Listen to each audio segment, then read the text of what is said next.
नमो भगवते वासुदेवाय। नमस्कार दोस्तों, आज की इस वीडियो में हम लेंगे प्रश्न और उत्तर। अभी तक आप सभी ने बहुत सारे प्रश्न कमेंट बॉक्स में पूछ रखे हैं और आज के इस वीडियो में हम उन सभी का उत्तर देने की कोशिश करेंगे। साल 2024 में 18 जून को निर्जला एकादशी का व्रत रखा जाएगा। इस व्रत को बहुत सारे भक्तगण रखते हैं और भगवान श्री हरि की कृपा की प्राप्ति होती है।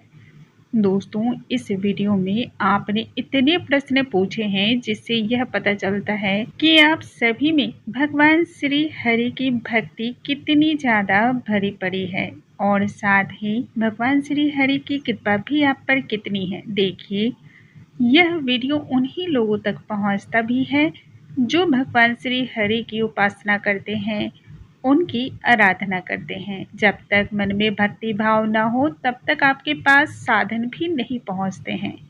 इसलिए आज यह वीडियो आपकी संपूर्ण समस्याओं का समाधान लेकर आया है। आइए वीडियो को हम स्टार्ट करते हैं। दोस्तों, वीडियो स्टार्ट करने से पहले यदि आप चैनल पर पहली बार आए हों तो चैनल को लाइक, शेयर और सब्सक्राइब करना तो बिल्कुल ना भूलें।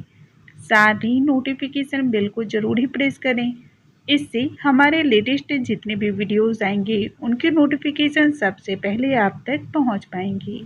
एकादशी का व्रत सर्वश्रेष्ठ व्रत माना जाता है। कहते हैं एकादशी का व्रत जो है सभी व्रतों का राजा है और निर्जला एकादशी का व्रत सबसे अधिक, उसमें भी कठिन और सबसे अधिक पुण्यदायी फलदायी माना जाता है। निर्जला एकादशी व्रत को एकादशी की महारानी माना जाता है, इसलिए यह व्रत अत्यंत ही श्रेष्ठ है।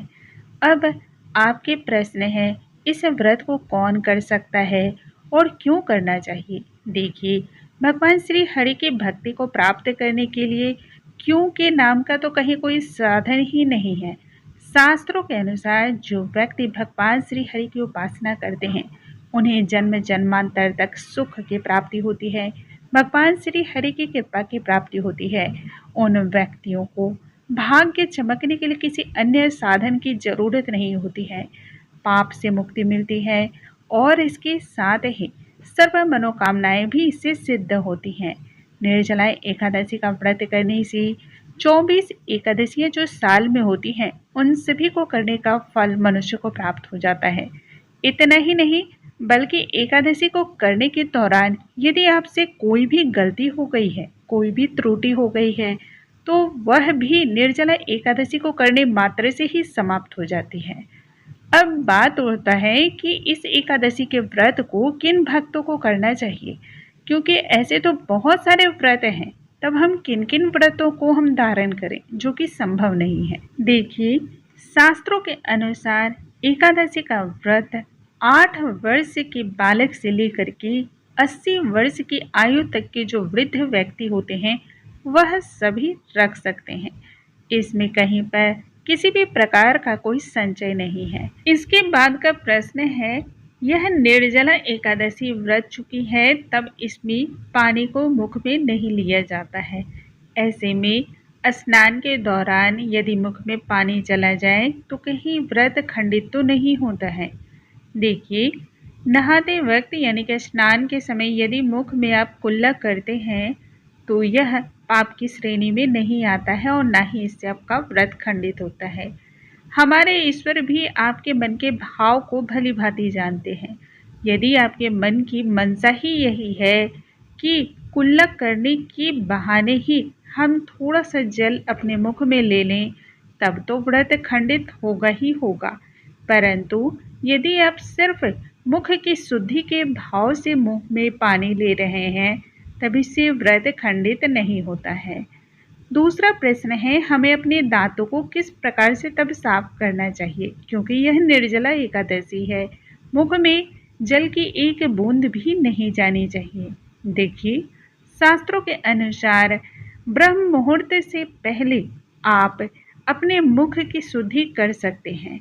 आमतौर पर शास्त्रों में बताया गया है एकादशी का व्रत करने वाले सभी भक्तों को 10वीं तिथि की रात्रि में ही अपने मुख की शुद्धि करके सोना चाहिए, ताकि दूसरे दिन मुख में किसी भी प्रकार का जूठन या फिर अन्य प्रकार की चीजें भी उत्पन्न ना हो, क्योंकि वह भी पाप की श्रेणी में आता है। इसके बाद जो प्रश्न आया है वह है कि एकादशी व्रत में हमें पानी कब तक पी लेना है। देखिए, इसके बारे में शास्त्र हमारा कहता है कि एकादशी का व्रत जो भी भक्तगण करते हैं उन्हें रात्रि के 3:30 बजे तक और 4 बजे से पूर्व ही पानी को पी लेना चाहिए, क्योंकि उसके बाद ब्रह्म मुहूर्त शुरू हो जाता है और ब्रह्म मुहूर्त से ही भगवान श्री हरि की आराधना आरंभ हो जाती है।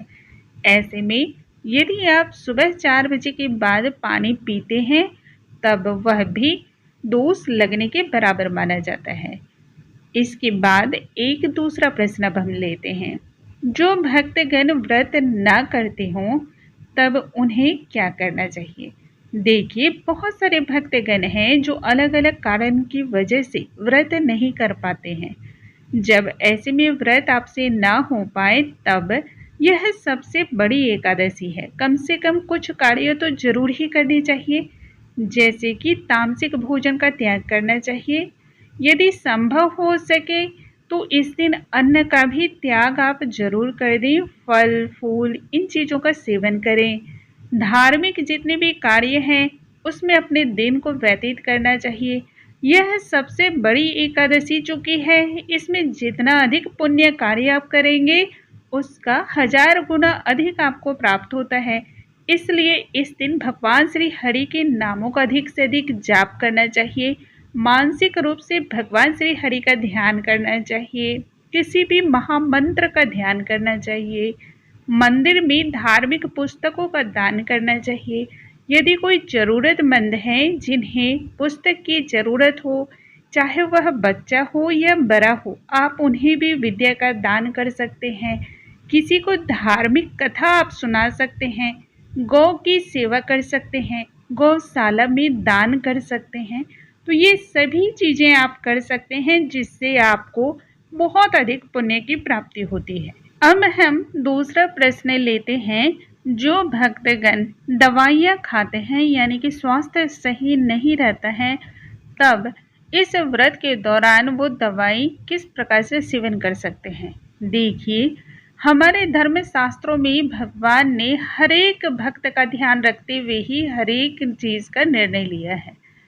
ईश्वर कहते हैं, यदि आपका स्वास्थ्य सही न रहता हो तब अपने स्वास्थ्य को पहले आपको देखना चाहिए। स्वास्थ्य के अनुरूप ही आपको पूजा पाठ और भक्ति करनी चाहिए। यदि आप दवाई खाने के लिए कुछ चीज़ों का सेवन करते हैं तब वह पाप नहीं कहलाता है। ऐसे में आपको फल का सेवन करके दवाइयाँ खा लेनी चाहिए। संभव बन पड़े तभी अपनी दवाई को आपको छोड़ना है। यदि प्रतिदिन दवाई अनिवार्य है तो उसे बिल्कुल भी स्किप करने की गलती ना करें। अब प्रश्न दूसरा लेते हैं कि गर्भवती स्त्रियां किस प्रकार से इस व्रत का पालन कर सकती हैं। हमारे शास्त्रों में गर्भवती स्त्रियां हों या फिर अस्वस्थ व्यक्ति हों या फिर वृद्ध व्यक्ति हों या 8 वर्ष से छोटी आयु के बालक बालिकाएं हों, इन सभी पर किसी भी प्रकार के लेकर के नियम और पाबंदी नहीं बनाई गई है, क्योंकि ये सभी परिस्थितिवश मजबूर होते हैं और यह इस प्रकार से अपने व्रत का पालन नहीं कर सकते हैं। चूँकि निर्जला एकादशी है तो यह बहुत कठिन नियमों के साथ की जाती है। ऐसे में यदि संभव हो तब फल खाकर ही आप अपने व्रत को पूर्ण कर लें और भगवान श्री हरि से अपनी परिस्थिति के लिए क्षमा याचना करें, ताकि आने वाले बालक या बालिका जो आपके गर्भ में पल रहा है उस पे हर प्रकार की शुभ दृष्टि का निर्माण हो और दैवीय ऊर्जा से पूर्ण हो। अब आज का सबसे अंतिम प्रश्न है, यदि आप यात्रा में हैं तब एकादशी की व्रत का पालन किस प्रकार से कर सकते हैं। दोस्तों, यदि आप निर्जला एकादशी का व्रत रखते हैं और उस दौरान आप यात्रा में हैं तो कोशिश करें कि भगवान श्री हरि का मानसिक आप मंत्र का जाप करें, ध्यान करें। यदि यात्रा स्थगित की जा सकती हो तो इस दिन स्थगित कर देनी चाहिए, क्योंकि यह बहुत ही कठिन होती है। एक तो भीषण गर्मी और उस पर से निर्जला एकादशी। तो यह बहुत ही कठिन है। इस प्रकार से आपको रखने में बहुत अधिक परेशानी का सामना करना पड़ सकता है। लेकिन यदि किसी कारणवश आप अपनी यात्रा को स्थगित नहीं कर पाते हैं, तब मानसिक पूजा को सर्वश्रेष्ठ बताया गया है। शास्त्रों में कहा गया है, मानसिक रूप से भगवान श्री हरि की अभिषेक करना, उपासना करना, उनके मंत्रों का ध्यान जप करना, यह सर्वश्रेष्ठ पूजा कहलाता है। बस ध्यान यह रखना है कि पारण से पूर्व ही आपको कुछ पैसे निकाल करके हटा देने हैं, जिन्हें आप किसी ज़रूरतमंद व्यक्ति को दान कर सकें। इस तरह से आप अपने व्रत को पूर्ण कर सकते हैं और यह व्रत को पूर्णता देने वाला भी होता है। इससे आपका जीवन भी सार्थक होता है और हर प्रकार के मनोरथ भी पूर्ण होते हैं। दोस्तों, उम्मीद करती हूँ आज का यह वीडियो आप सभी के बहुत अधिक काम आने वाला है। वीडियो थोड़ा सा भी पसंद आता हो, हेल्पफुल लगता हो तो वीडियो को लाइक करना बिल्कुल ना भूलें, क्योंकि आपके एक लाइक से हमारा उत्साह बढ़ता है। यदि आपके अन्य भी प्रश्न हैं तो कमेंट बॉक्स में आप ज़रूर पूछें, हम उनके जवाब देने की कोशिश करेंगे। अगले वीडियो में नई जानकारी के साथ फिर से मिलेंगे, तब तक के लिए नमस्कार।